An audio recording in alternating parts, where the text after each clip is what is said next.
जो लोगों को डरा धमका कर राज करे, अपने पावर का इस्तेमाल करे, वो राजा नहीं एक तानाशाह होता है।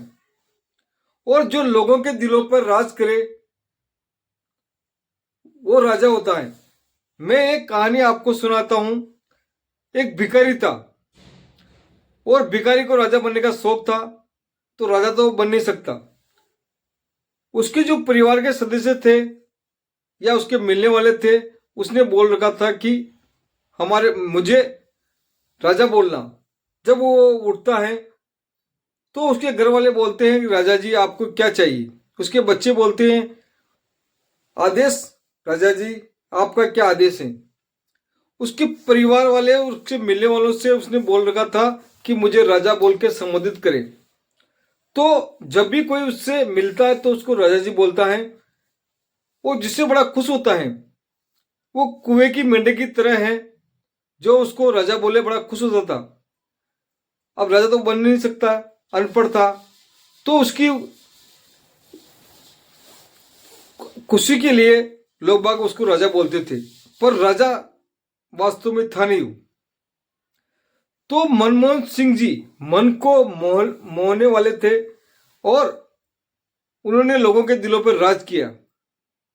मनमोहन सिंह जी के मुकाबले न प्रधानमंत्री कोई न आएगा। उन्होंने गरीब आदमी के लिए, हर तबके के लिए, हर समाज के लिए और हर आदमी के लिए काम किया। उन्होंने 2006 में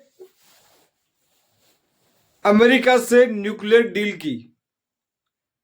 तो न्यूक्लियर डील में परमाणु समझौता हुआ, फ्यूल का समझौता हुआ और उन्होंने अपनी सरकार दांव पे लगा दी।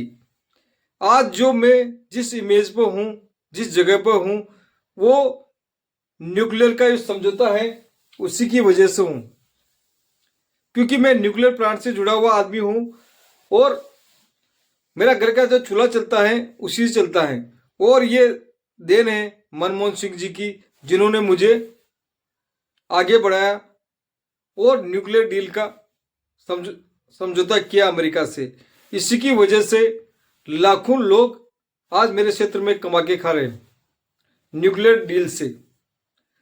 तो मैं शुक्रगुजार हूं उनका, मनमोहन सिंह जी का, जिन्होंने न्यूक्लियर डील की और अपनी सरकार को दांव पे लगाया।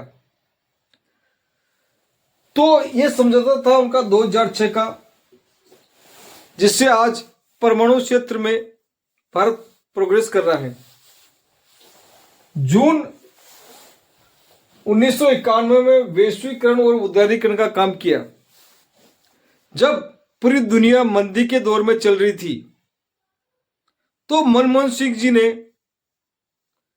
भारत पर आंच नहीं आने दी। मंदी का दौर का असर भी नजर नहीं आया। मनमोहन सिंह जी प्रधानमंत्री थे उस टाइम। यह बहुत ही बड़ी अचीवमेंट है भारत के लिए कि पूरी दुनिया मंदी के दौर से गुजरी और भारत को पता ही नहीं लगा कि मंदी का दौर था या नहीं था। जो वर्तमान समय में गरीबों को पता लग रहा है कि मंदी क्या होती है, गरीबी क्या होती है और सारी समस्याओं का वो सामना कर रहे हैं। जन सूचना का अधिकार, मनमोहन सिंह जी ने जन सूचना का अधिकार दिया 2005 में। आप पूछिए सरकार से क्या पूछना चाहते हैं, हम क्या कर रहे हैं, क्या नहीं कर रहे हैं। ये पूरा अधिकार दिया जनता को। आज जन सूचना का अधिकार, आरटीए का क्या हाल हो रहा है। मैं आरटीए लगाता हूं, कोई जवाब सही नहीं आता है।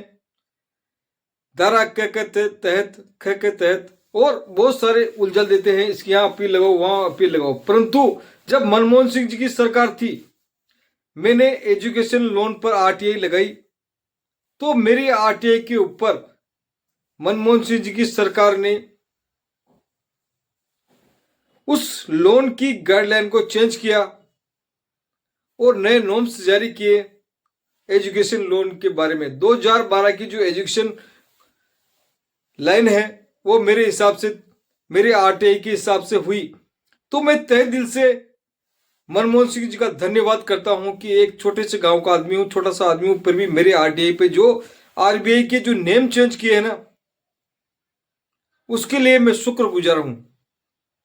तो आरटीआई आज की तारीख में खत्म हो रही है, कोई जवाब नहीं देता है, और एक आरटीआई कानून जन सूचना का अधिकार एक खत्म होने के कगार पर खड़ी है, खत्म होने वाली है ये आरटीआई। तो मनमोहन सिंह जी की देन है आरटीआई। नंबर 3, मनरेगा। मनरेगा जो शुरू किया है ना, वो शुरू किया है मनमोहन सिंह जी ने। मनमोहन सिंह जी ने मनरेगा शुरू किया, जिससे हर गांव के तबके को, गरीब आदमी को रोजगार मिले गांव में। जो स्कीम गरीबों के लिए, एससी एसटी और नीचे तबके के लिए थी, और वो उसका आज चल रहा है काम, और लोगों को उसका फायदा मिल रहा है। ये योजना पूरी दुनिया की नंबर 1 योजना है जो गरीबों को फायदे देने वाली है। तो मनमोहन सिंह जी ने लोगों के मन को मोहा है, उनका कद बहुत बड़ा है। 2009 में आधार कार्ड, पहचान पत्र, आज की टाइम में पहचान पत्र आपके कितना काम आ रहा है ये आप जान सकते हैं, मान सकते हैं। बिना आधार कार्ड के कोई काम नहीं हो रहा है। तो वो उनकी स्कीम बहुत बढ़िया थी, तो सारा काम इससे हो रहा है। और 2006 में 2010 में शिक्षा का अधिकार, जब तक आदमी शिक्षित नहीं होगा तब तक कुछ नहीं कर सकता है। शिक्षा का अधिकार मनमोहन सिंह जी ने 2010 में दिया गरीबों के लिए। जब तक शिक्षित नहीं होगा आदमी पाखंड के पीछे भागता रहेगा।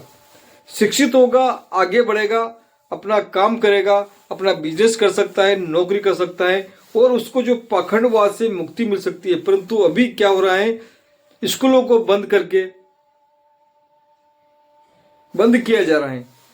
तो मनमोहन सिंह जी मन को मोहने वाले हैं, उनका कद बहुत बड़ा है, उनके कद का कोई मुकाबला नहीं है। मनमोहन सिंह जी लोगों के दिलों पर राज किया, और मनमोहन सिंह जी के मुकाबले प्राइम मिनिस्टर आने में टाइम लगेगा। तो मन को मोहने वाले हैं, और लोगों ने उनके लिए क्या बोला क्या नहीं बोला, तो उन्होंने बोला था कि आने वाला टाइम ही मेरे साथ इंसाफ करेगा, और आज का टाइम उनके साथ इंसाफ कर रहा है। देश ही नहीं पूरी दुनिया में उनके बताए हुए बातों को माना गया, और उनका डंका बज रहा है। डंका बजना यह होता है कि दुनिया तारीफ करे, और अपनी मंडली से बोल दो मेरी तारीफ करे, तो मंडली तारीफ करने से काम नहीं चलता है। जब दुनिया तारीफ करे वही नेता है। मेरा चैनल अच्छा लगता है लाइक करें, शेयर करें, सब्सक्राइब करें। जय हिंद, जय भारत।